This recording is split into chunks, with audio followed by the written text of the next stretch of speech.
Hello student, welcome to BS tutorial YouTube channel. দেখো, আজকে এই ভিডিও লেসনে আমরা মাধ্যমিক 2021-এর এবিটিএ টেস্ট পেপারের ইংলিশের একটি পেজের সম্পূর্ণ সমাধান আলোচনা করব। সেই পেজটি হচ্ছে পেজ নাম্বার 245।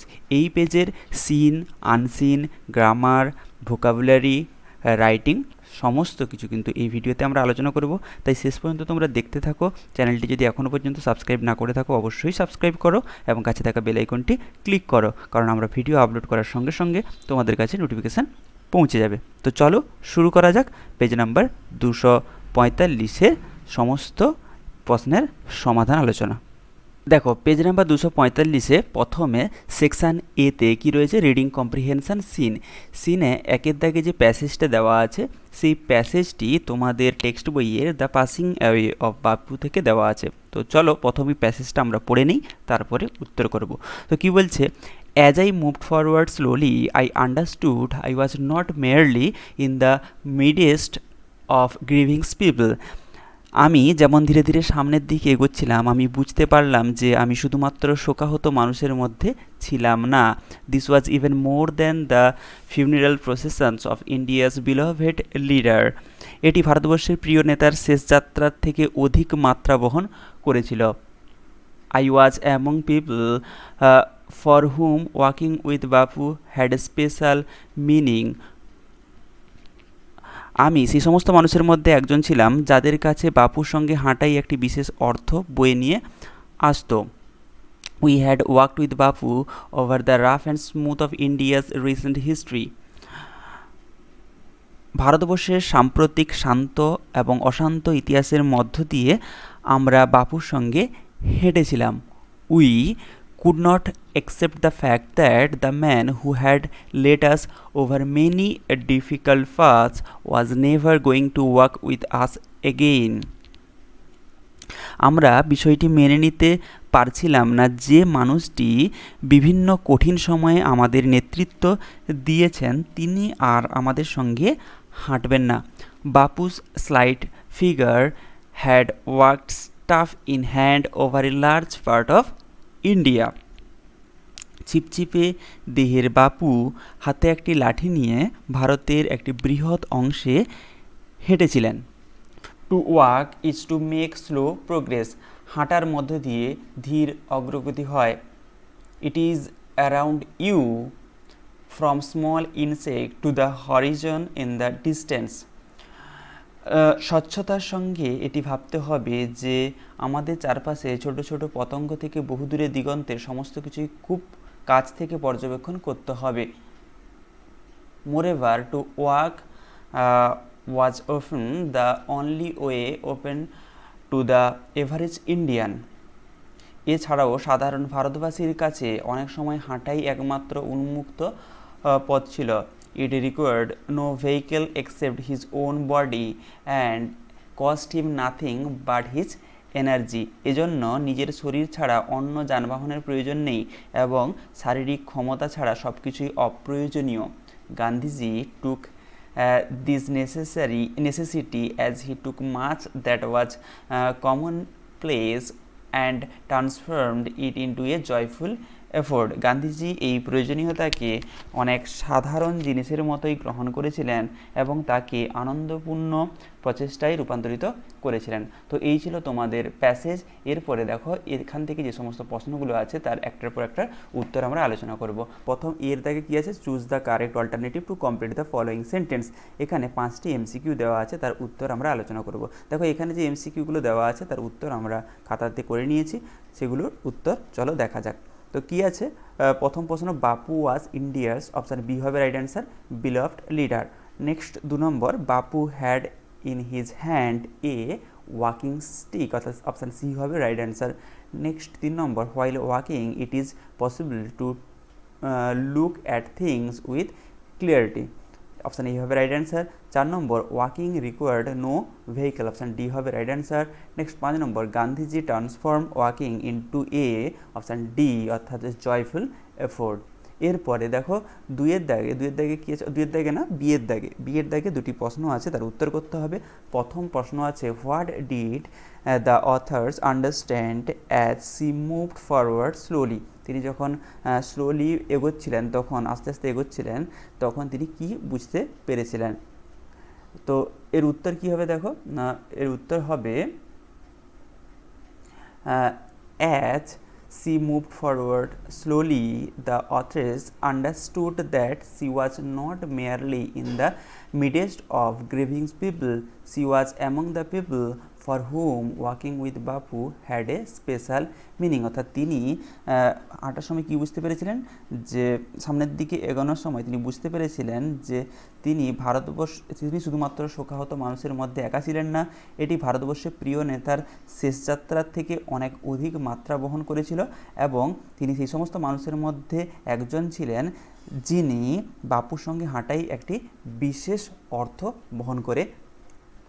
নেক্সট 2 নম্বর প্রশ্ন কি আছে, what are the merits of walking?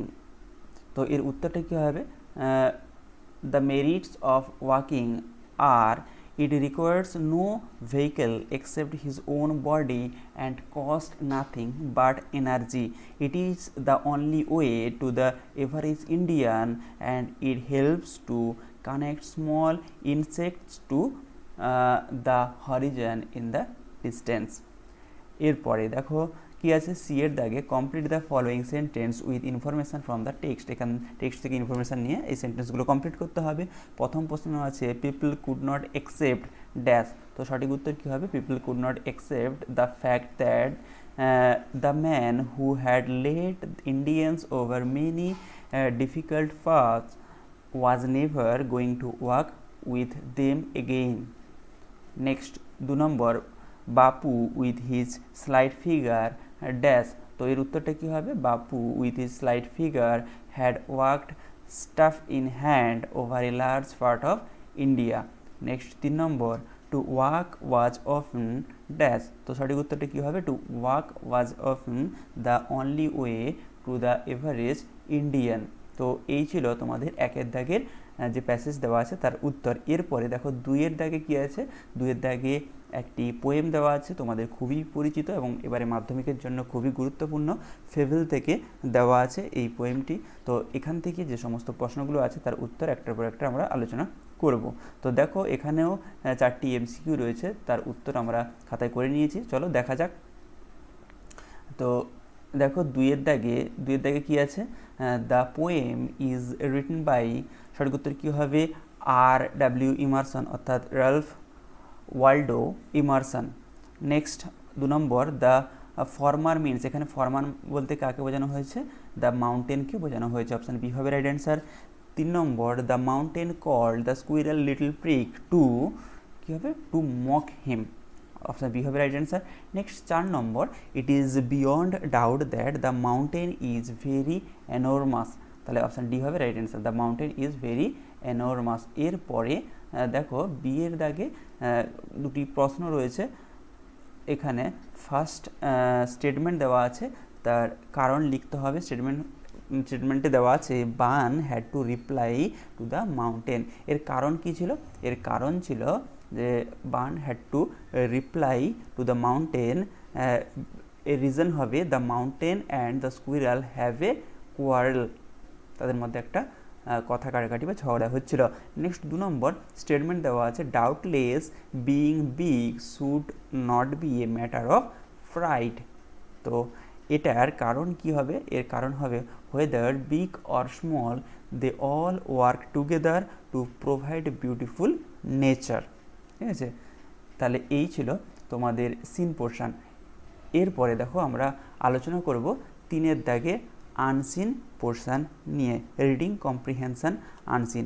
এই আনসিনে দেখো কি দেওয়া আছে, আনসিনে দেওয়া আছে একটা প্যাসেজ যেটা জিম করবেট ন্যাশনাল পার্ক সম্পর্কে দেওয়া আছে। চলো আগে এটা পড়ে নেওয়া যাক, তারপরে আমরা এখান থেকে একটার পর একটা উত্তর আলোচনা করব। আচ্ছা দেখো, the Corbett national park in Kumaon which acquired legendary fame through Jim Corbett's book man eaters of Kumaon celebrates its diamond jubilee. অর্থাৎ এই যে করবেট ন্যাশনাল পার্ক বা জাতীয় উদ্যান যেটা কুমায়ুনে অবস্থিত, সেটা কি করেছে না জিম করবেটের লেখা ম্যান ইটার্স অফ কুমায়ুনের বিখ্যাত বইয়ের মাধ্যমে কিন্তু এ খ্যাতি অর্জন করেছে, এবং যেটি তার সৃষ্টির 75তম বছর পালন করছে, কারণ ডায়মন্ড জুবলি মানে 75তম বছর পালন করছে। নেক্সটটা যাতে বলছে Corbett is a tiger country at it's best, অর্থাৎ এই যে করবেট এটা বাঘেদের জন্য শ্রেষ্ঠ স্থান। তো in 1935 this park open under the name of Hailey national park after the governor of UP sir Malcolm Hailey, অর্থাৎ ইউপির গভর্নর স্যার ম্যালকম হেলির নামানুসারে 1935 সালে এটি কিন্তু প্রথম ওপেন করা হয় এবং তার নাম ছিল কি হেলি ন্যাশনাল পার্ক। লেটার পরবর্তীকালে it was change to Ramganga national park, পরবর্তীকালে এর নাম চেঞ্জ হয়ে যায় এবং হয় রামগঙ্গা ন্যাশনাল পার্ক। ইন 1957 সালে it was renamed after Jim Corbett whose name had by then became synonymous with the wild life, এবং পরবর্তীকালে 1957 সালে এর নামকরণ হয় জিম করবেটের নামানুসারে, যিনি বন্যপ্রাণীর নামের সঙ্গে প্রায় সমার্থক।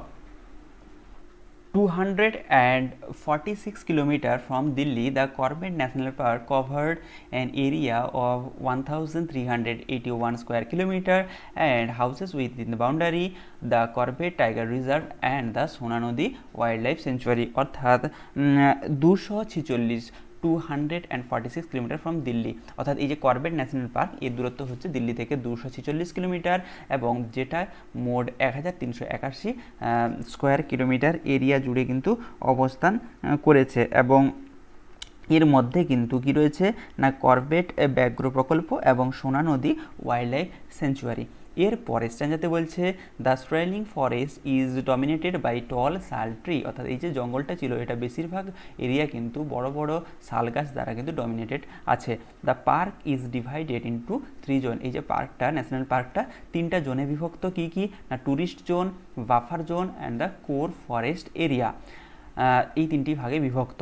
The zone for the tourist run along the peripheral forest road and visitors can drive along it, অর্থাৎ এই যে ট্যুরিস্টরা কিন্তু পরিধি বরাবর যে রাস্তা রয়েছে অর্থাৎ যেটাকে বলা হয় ট্যুরিস্ট জোন, সেখানে কিন্তু তারা ড্রাইভ করতে পারে। বিয়ার, ব্ল্যাক বাক অ্যান্ড কি আছে সাম্বার ডট দ্য রুট, এবং এই রাস্তায় কিন্তু বিয়ার, তারপরে ব্ল্যাক বাক এবং সাম্বার দেখতে পাওয়া যায়। এরপরে বলছে দেখো the buffer zone is the most important zone, যে বাফার জোন যেটা রয়েছে সেটা হচ্ছে সবথেকে গুরুত্বপূর্ণ zone. The houses the royal Bengal tiger, leopards, panthers আর wild elephant, 25 species of reptiles and 600 species of birds, অর্থাৎ এখানে কিন্তু কী কী রয়েছে, এখানে লেপার্ডস রয়েছে, তারপরে রয়্যাল বেঙ্গল টাইগার রয়েছে, প্যান্থার্স রয়েছে, ওয়াইল্ড এলিফ্যান্ট রয়েছে এবং 25টি প্রজাতির সরীসৃপ রয়েছে এবং প্রায় 600 প্রজাতির বার্ড বা পাখি এখানে রয়েছে। The core area is out of the bounds of the tourist, এবং এই যে কোর এরিয়া এটা কিন্তু ট্যুরিস্টরা প্রবেশ করতে পারে না।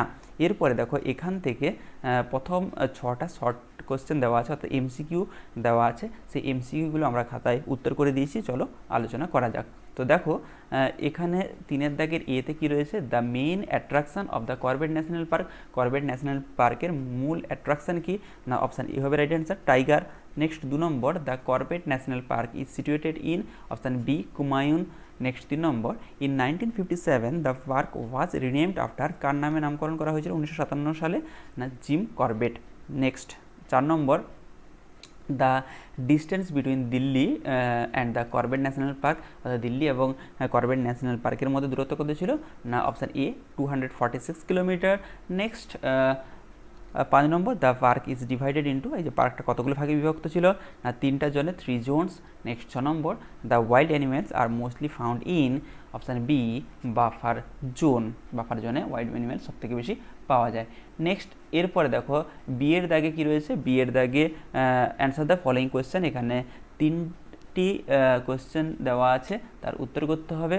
তো প্রথম প্রশ্ন আছে how many zones are there in the Corbett national park and what are those, কতগুলো জোনে বিভক্ত ছিল এই করবেট ন্যাশনাল পার্কটি এবং সেগুলো কী কী। তো দেখো এখানে উত্তরটা হবে the park is divided into 3 zone namely tourist zone, the buffer zone and the core forest area. দু নম্বর প্রশ্ন, who inhabit the buffer zone, buffer জোনে কারা থাকে? না উত্তরটা হবে the buffer zone inhabits the royal Bengal tigers, leopards, panthers, wild elephant, 25 species of reptiles and 600 species of birds. Next 3 number, how did the park get its name? The Corbett national park, অর্থাৎ এই পার্কটির নাম কিভাবে হলো Corbett national park? তো এর উত্তরটা কী হবে দেখো, আচ্ছা এখানে আমরা দুটোই উত্তর করেছি, আচ্ছা 3 নম্বর উত্তরও রয়েছে। দেখো, the Corbett park is first national park of India established in the year of 1935। It was renamed Hailey national park, তাহলে প্রথম 1935 সালে এটা স্থাপিত হয় এবং তার নাম হয়েছিল হেলি ন্যাশনাল পার্ক। ইন 1957 সালে the park was renamed as the Corbett national park in the memory of late Jim Corbett, whose name had by them became synonymous with wildlife. Next, এরপরে দেখো শিয়ের দাগে, শিয়ের দাগে কী রয়েছে? শিয়ের দাগে রয়েছে ট্রু ফলস এবং সঙ্গে অবশ্যই সাপোর্টিং স্টেটমেন্ট দিতে হবে। তো প্রথম প্রশ্ন আছে, visitors are not allowed to drive within the national park area, তাহলে এটা কী হবে? এটা অবশ্যই ফলস হবে, কারণ তারা ট্যুরিস্ট জোনে ড্রাইভ করতে পারতো। এবং সাপোর্টিং স্টেটমেন্ট কী লিখবে? The zone for the tourist run along the peripheral, পরিধি বরাবর forest road and visitors can driving along it. Next 2 number, tourist can enter the core area only in some specific period of the year, এটা false হবে, কারণ কখনোই তারা এটা কিন্তু এখানে প্রবেশ করতে পারে না, কোর এরিয়াতে প্রবেশ করতে পারে না। তো সাপোর্টিং স্টেটমেন্ট লিখবে the core area is out of the bounds of the tourist. Next 3 নম্বর, সোনা নদী wild life sanctuary is an area situated outside the Corbett national park, এটাও কিন্তু কী হবে? এটাও ফলস হবে, কারণ এটা ইনসাইড ছিল। তো সাপোর্টিং স্টেটমেন্ট কী লিখবে? The Corbett national park covers an area of 1381 square kilometre and houses within the boundary the Corbett tiger reserve and the সোনা নদী ওয়াইল্ড লাইফ স্যাংচুয়ারি। তো এই ছিল তোমাদের আনসিন। এরপরে আমরা চলে যাব গ্রামার অ্যান্ড ভোকাবুলারিতে। দেখো, গ্রামার অ্যান্ড ভোকাবুলারিতে 4 দাগে কী রয়েছে? Complete the following sentence with appropriate forms of verbs. তো এখানে দেখো ভার্বের অ্যাপ্রোপ্রিয়েট ফর্ম ইউজ করতে হবে। তো উত্তরটা কী হবে দেখো, না উত্তরটি হবে ইন দ্য মর্নিং মাই পাপি, প্রথম হবে টাক্স, তারপরে me to go for a walk when I come back from school he come running, তাহলে প্রথম হবে টাক্স, তারপরে হবে কাম, তারপরে হবে রানিং। নেক্সট 5 দাগের এতে কী আছে? Fill in the blanks with suitable article and preposition. তো আর্টিকেল প্রিপোজিশান বসাতে হবে। তো প্রথম যে শূন্যস্থান আছে সেখানে হবে বাই, দ্বিতীয়তে হবে টু, আর 3 নম্বরে হবে এ। নেক্সট বিয়ের দাগে ডু অ্যাজ ডাইরেক্টেড রয়েছে, এখানে 3টি কোয়েশ্চেন আছে। প্রথম ভয়েস চেঞ্জ আছে, they made him the king, এর ভয়েস চেঞ্জ কী হবে? তো এর সঠিক উত্তরটি হবে he was made king by them, এটাই হবে সঠিক উত্তর। Next 2 number, the teacher said to Johnny leave a space and copy it later, তাহলে change the mode of narration, এখানে ন্যারেশন চেঞ্জ করতে হবে। তো এর উত্তরটা কী হবে? The teacher advised Johnny to leave some space and copy it later. Next 3 number, rats do much damage, they multiply very fast, join into complex sentence, এটা complex sentence করতে হবে। তো এর উত্তরটি কী হবে? rats that do much damage, multiply very fast. এরপরে দেখো শিয়ের দাগে কী আছে? না রিপ্লেস দ্য আন্ডারলাইন ওয়ার্ড, অর্থাৎ এখানে কী দেওয়া আছে? ফ্রেজাল ভার্ব দেওয়া আছে, নিচে ব্র্যাকেটে যে ফ্রেজাল ভার্বগুলো দেওয়া আছে সেখান থেকে বেছে লিখতে হবে। তো দেখো এর উত্তরটা কী হবে? না এর উত্তর হবে, প্রথম আছে এফেক্টস, এটা কী হবে? টেলস আপন। 2 নম্বর আছে রিমেম্বার, কলাপ, 3 নম্বর আছে রিড, এটা কি হবে গন থ্রু। নেক্সট 6 দাগে ভোকাবুলারি রয়েছে। দেখো এখানে যে সেন্টেন্সগুলো দেওয়া আছে বা ওয়ার্ডগুলো দেওয়া আছে তার মিনিং আমরা যে টেক্সট পড়েছিলাম তার মধ্যেই রয়েছে, সেখান থেকে খুঁজে লিখতে হবে। তো প্রথম এর দাগে আছে, দেখো 6 এতে আছে spreading out over a large area, এটা কি হবে, এর সিনোনিম হবে স্প্রেলিং। তো স্প্রেলিং হবে রাইট অ্যান্সার। নেক্সট 2 নম্বর বিতে আছে কি রিনাউন। রিনাউন কি হবে, রিনাউন হবে ফেম, FAME, ফেম। নেক্সট এ নেচার রিজার্ভ, নেচার রিজার্ভ এটা কি হবে, এটা হয়ে যাবে পার্ক, এটা হয়ে যাবে পার্ক। আর ডিতে আছে আউটলেইং, আউটলেইং কি হবে, আউটলেইং হবে পেরিফেরাল বা পরিধি বরাবর। এরপরে আমরা চলে আসবো রাইটিং স্কিলের 7, 8, 9 এই 3টা দাগে কী রয়েছে, রাইটিং স্কিল রয়েছে। তো 7 দাগে কী রয়েছে, রাইট এ লেটার, একটা চিঠি লিখো টু ইয়োর ইয়ঙ্গার ব্রাদার, তোমার ছোট ভাইকে, অ্যাডভাইসিং হিম, তাকে অ্যাডভাইস দেবে কী হিসাবে, read text book in details, text বইকে ডিটেলসে পড়তে, and not depend on notebooks too much, এবং নোটবুকের ওপরে বা বিভিন্ন প্রকার নোট বইয়ের ওপরে বেশি ডিপেন্ড না করে টেক্সট বইটা ডিটেলসে পড়তে তুমি অ্যাডভাইস দেবে, এবং এর ফলে কী হবে না, ফাইনাল এক্সামিনেশানে কিন্তু ভালো রেজাল্ট হবে। তো এটা লিখতে হবে 100টা ওয়ার্ডের মধ্যে। তো দেখো কীভাবে তোমরা লিখবে, তোমরা জানো পার্সোনাল লেটার কীভাবে লিখতে হয়। তো এখানে উপরে ডান দিকে নিজের অ্যাড্রেস দিবে, তারপরে লিখবে ডিয়ার, তারপরে তোমার ভাইয়ের নাম লিখবে, এখানে ফ্রেন্ডের নাম লেখা আছে, এটা কী হবে, নিজের ভাইয়ের নাম লিখবে। ধরো লিখলে অরুণ, যার যে কোনো একটা তোমার নাম লিখতে পারো, যে কোনো নাম লিখতে পারো। তারপরে কি করবে না, লেখা শুরু করবে, hope you are fine by the grace of God, আশা করি ভগবানের কৃপায় তুমি ভালো আছো। আই এম অলসো ফাইন, আমিও ভালো আছি। Your final examination is knocking on the door, তোমার ফাইনাল এক্সামিনেশান বা ফাইনাল পরীক্ষা তোমার দরজার সামনে কড়া নাড়ছে। ইন দিস লেটার, এই চিঠিতে, I give you a tips how you get good marks in the examination, এই চিঠিতে আমি তোমাকে একটা টিপস দেবো তুমি কীভাবে এক্সামিনেশানে ভালো রেজাল্ট করবে। তো তারপরে স্ট্যান্ডাতে লিখবে, I think you should prefer reading text books then other notebook. আমি মনে করি যে তোমার টেক্সট বই পড়াকে বেশি গুরুত্ব দেওয়া উচিত অন্যান্য নোট বইয়ের তুলনায়। This literally a good point to score well in examination, এটা কিন্তু বাস্তবে যে এক্সামিনেশানে ভালো স্কোর করার, ভালো নাম্বার পাওয়ার কিন্তু একটা ভালো point. If you read text books you can clear all your doubts because there you get every topic clearly. তুমি যদি টেক্সট বইটা পড়ো তাহলে তুমি কিন্তু তোমার ডাউটগুলো যেগুলো আছে সেগুলো কিন্তু ভালো করে বুঝতে পারবে, কারণ সেখানে সমস্ত টপিককে ক্লিয়ারলি বা পরিষ্কারভাবে কিন্তু দেওয়া আছে। তো you can also make short notes from the text, তুমি টেক্সট থেকে কিন্তু ছোটো ছোটো নোট বানাতে পারো। ইট হেল্পস টু রিমেম্বার, এটা কিন্তু মনে রাখতে সাহায্য করে। Those are the things you have to keep in mind, এই সমস্ত বিষয়গুলো তোমাকে মাথায় রাখতে হবে।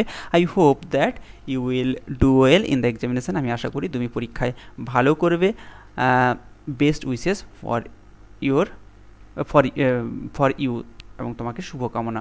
তারপরে কী লিখবে না, ডান দিকে নিচে লিখবে ইউর বিলভিং ব্রাদার, তারপরে এখানে নিজের নাম লিখবে, এবং বাম দিকে এখানে কী করবে, অ্যাড্রেস অফ ইউর ব্রাদার, তোমার ব্রাদারের, তোমার ভাইয়ের অ্যাড্রেস এখানে লিখবে। তো এইভাবে তোমরা এই লেটারটি লিখবে। এরপরে দেখো 8 দাগে কী আছে, 8 দাগে রয়েছে write a news paper report, একটা নিউজ পেপার রিপোর্ট লিখতে হবে উইথিন 100 ওয়ার্ড, 100টা ওয়ার্ডের মধ্যে। বিষয়টা কী দেওয়া আছে, on flood in north Bengal, অর্থাৎ উত্তরবঙ্গের বন্যা সম্পর্কিত। Best on the following point, এখানে কতগুলো পয়েন্ট দেওয়া আছে, কী কী ডেট দেওয়া আছে, আগস্ট 26, প্লেস দেওয়া আছে জলপাইগুড়ি, উত্তর দিনাজপুর। তারপরে কারণ দিতে হবে, তার কারণটা কী দেওয়া আছে, এখানে কারণ দেওয়া আছে টরেন্সিয়াল রেন, অর্থাৎ মুষলধারে বৃষ্টি।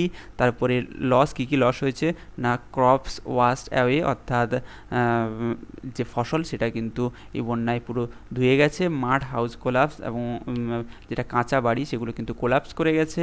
তারপরে রেস্কিউ অ্যান্ড রিলিফ, কী কী রেস্কিউ এবং রিলিফ এসছে না, আর্মি এবং গভর্নমেন্ট ওয়ার্কার্স এরা কী করছে, রেস্কিউ করছে। আর workers deployed, dry food and water distribution, এই সমস্ত কিন্তু হচ্ছে। তো এই বিষয়ে একটা রিপোর্ট লিখতে হবে। তো রিপোর্টটা তোমরা কীভাবে লিখবে, আশা করি রিপোর্ট লেখা তোমরা নিয়ম জানো। তো উপরে একটা টাইটেল দেবে, এখানে নিচে কিন্তু আন্ডারলাইন করার দরকার নেই, এখানে আমরা আন্ডারলাইন জাস্ট করে দিয়েছি, কিন্তু আন্ডারলাইন করার এখানে দরকার নেই, এটা আন্ডারলাইন করবে না। নিচে লিখবে দেখো devastating flood in north Bengal. এখানে দেখো প্রত্যেকটা ডেভাস্টেটিংয়ের প্রথম অক্ষর ক্যাপিটাল দেওয়া আছে, ফ্লাডের প্রথম অক্ষর ক্যাপিটাল দেওয়া আছে, নর্থ বেঙ্গলের প্রথম ওয়ার্ডগুলো কিন্তু, প্রথম লেটারগুলো কিন্তু ক্যাপিটালে দেওয়া আছে, এগুলো ক্যাপিটালেই লিখবে, নিচে আন্ডারলাইন করার দরকার নেই। ঠিক আছে, এরপরে নিচে লিখবে বাই এ স্টাফ রিপোর্টার, এইভাবে যেভাবে লেখা আছে সেভাবে লিখবে বাই এ স্টাফ রিপোর্টার। তারপরে দেখো যেহেতু এটা ফ্লাডটা হয়েছিল 26 তারিখ, তাহলে নিউজ পেপার রিপোর্ট যেহেতু এটা বলেছে, তার মানে তার পরের দিন রিপোর্টটা বেরোবে, তাই যেদিন রিপোর্টটা বেরোবে তার ডেটটাই দিতে হবে। এবং প্রথমে স্থান লিখবে জলপাইগুড়ি, তারপরে কমা দেবে, কোনো আন্ডারলাইন কোনো কিছুই করবে না। তারপরে লিখবে আগস্ট 27, কারণ 26-তে ফ্লাডটা হয়েছে, তাই ডেটটা লিখবে 27 আগস্ট 27, এভাবে লিখবে। তারপরে একটা কোলন দেবে, আর কোনো কিছু করার দরকার নেই। তারপরে লেখা শুরু করবে, devastating flood have submerse the district of North Bengal and specially in Jalpaiguri and Uttar Dinajpur heavy. অর্থাৎ একটা ডিভাস্টেটিং ফ্লাড কী হয়েছে না, পুরো নর্থ বেঙ্গল বিশেষ করে জলপাইগুড়ি এবং উত্তর দিনাজপুরকে কিন্তু প্রায় একদম প্রচুর ক্ষয়ক্ষতি করেছে। Heavy rainfall and continued release of water is the main cause of flood. এবং এই ফ্লাডের প্রধান কারণ হচ্ছে কি না, হেভি রেনফল, ভারী বৃষ্টিপাত এবং কন্টিনিউ রিলিজ অফ ওয়াটার, এবং প্রচুর পরিমাণ জল ছাড়ার ফলে। তো এরপরে নেক্সট কী আছে দেখো, নেক্সট আছে crops of vast area have been washed away, এবং বিস্তীর্ণ এলাকার যে ফসল সেটা কিন্তু একদম এই বন্যাতে ধুয়ে গেছে।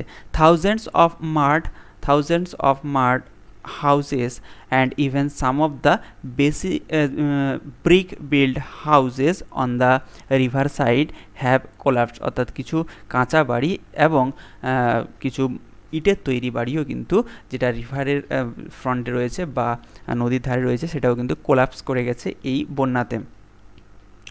এ large number of individuals have taken shelter on the high roads, এবং অনেকেই কিন্তু এই বন্যার ফলে যে হাই রোডস রয়েছে বা হাইওয়ে রয়েছে তার উপরে এখানে শেল্টার নিয়েছে। অ্যান্ড ইন দ্য স্কুল, এবং অন্যান্য স্কুল এবং কলেজের বিল্ডিংয়েও কিন্তু তারা শেল্টার নিয়েছে। Packets of dry food and are being dropped from helicopter by the state গভর্নমেন্টের পক্ষ থেকে, রাজ্য সরকারের পক্ষ থেকে ড্রাই ফুডের প্যাকেট হেলিকপ্টার থেকে কিন্তু ফেলা হয়েছে ওই বন্যা অধ্যুষিত এলাকায় যারা আটকে আছে তাদের জন্য।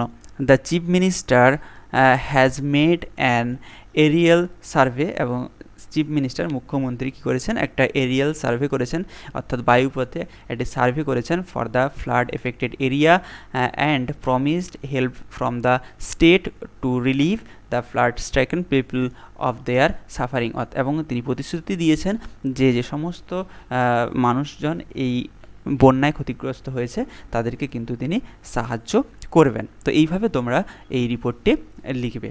এরপরে দেখো 9 দাগে লাস্ট যে রাইটিংটা আছে, কি আছে, রাইট এ প্যারাগ্রাফ, একটা প্যারাগ্রাফ লিখতে হবে অন দ্য প্লাস্টিক পলিউশনের উপরে প্যারাগ্রাফ লিখতে হবে। তো প্যারাগ্রাফটা তোমরা কীভাবে লিখবে, উপরে একটা টাইটেল দেবে, এইভাবে দেখো উপরে একটা টাইটেল দেবে, তারপরে লেখা শুরু করবে। Someone humorously remarked that our age can be called the plastic age. অর্থাৎ কেউ ব্যঙ্গ করে বলেছেন যে আমাদের যে এই সময়টাকে, এটাকে কী বলা যেতে পারে, প্লাস্টিক এজ বলা যেতে পারে। না, plastic is a non biodegradable substance. Plastic হচ্ছে একটি নন বায়োডিগ্রেডেবল সাবস্টেন্স, অর্থাৎ যেটা কিন্তু সহজে পরিবেশে মিশে যায় না। It does not assimilate with soil and reduce the fertility of land. এবং এটা সহজে মাটিতে মিশে যায় না এবং মাটির উর্বরতা শক্তিকে হ্রাস করে। It can not be recycled automatically and harm the life cycle on earth, এবং এটাকে সহজে এটা রিসাইকেল করা যায় না, এবং এটা কিন্তু পৃথিবীর যে লাইফ সাইকেল রয়েছে সেটাকে, পৃথিবীর বিভিন্ন প্রাণীর যে লাইফ সাইকেল রয়েছে সেটাকে এরা ক্ষতি করে। এরপরে লিখবে কি, plastic waste if not carefully disposed very often led to the choking of sewage system, এবং এটাকে যদি প্লাস্টিক যে ওয়েস্টগুলো রয়েছে সেগুলো যদি ডিসপোজ না করা হয় সঠিকভাবে, তাহলে কী করে, এটা আমাদের যে নালাগুলো রয়েছে, যে সুয়েজ সিস্টেম রয়েছে, সুয়েজ সিস্টেম অর্থাৎ আমাদের যে নিকাশি ব্যবস্থা রয়েছে তার কিন্তু ক্ষতি করে। The gas from the burned plastic causes asthma, cancer and skin disease, অর্থাৎ ওই যে প্লাস্টিক পোড়ালে যে গ্যাস উৎপন্ন হয় সেগুলো কিন্তু অ্যাস্থেমা, ক্যান্সার এবং স্কিনের যে বিভিন্ন রোগ তার কারণ হয়। So we should restrict the use of plastic as much as possible, আমাদের প্লাস্টিককে যতটা সম্ভব ইউজ, তার যে ব্যবহার সেটাকে রেস্ট্রিক্ট করা উচিত।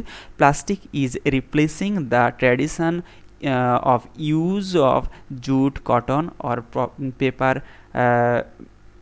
materials, and it becoming a manage to the living world, অর্থাৎ প্লাস্টিক কী করছে না, আমাদের যে ট্র্যাডিশন রয়েছে জুটের, অর্থাৎ জুটের ব্যাগ, কাপড়ের ব্যাগ এবং পেপারের যে ব্যাগ ব্যবহার করার, সেগুলোকে কিন্তু এ রিপ্লেস করে দিচ্ছে, এবং এটা আমাদের পৃথিবীতে লিভিং ওয়ার্ল্ডে একটা ভীতির সৃষ্টি করছে। It is the high time, এটাই হচ্ছে একদম সবথেকে সঠিক সময়। We must realise the harmful effect of plastic pollution, আমাদের প্লাস্টিক পলিউশন সম্পর্কে বুঝতে হবে, and contribute our bit towards being it down, এবং আমাদের এর হার্মফুল যে এফেক্ট আছে তার থেকে রক্ষা পাওয়ার জন্য নিজেদেরকেও কিন্তু ছোটো ছোটো কন্ট্রিবিউশন করতে হবে। তো এইভাবে তোমরা এর প্যারাগ্রাফটা লিখবে। তো এই ছিল তোমাদের পেজ নাম্বার 245 সম্পূর্ণ কোশ্চেনের উত্তর আলোচনা। আশা করি ভিডিওটি তোমাদের কাছে খুবই হেল্পফুল হয়েছে। যদি হেল্পফুল হয়ে থাকে অবশ্যই কমেন্ট বক্সে কমেন্ট করে জানাও, বন্ধুর সঙ্গে শেয়ার করো, আর চ্যানেলটি যদি এখনও পর্যন্ত সাবস্ক্রাইব না করে থাকো অবশ্যই সাবস্ক্রাইব করো। Thank you.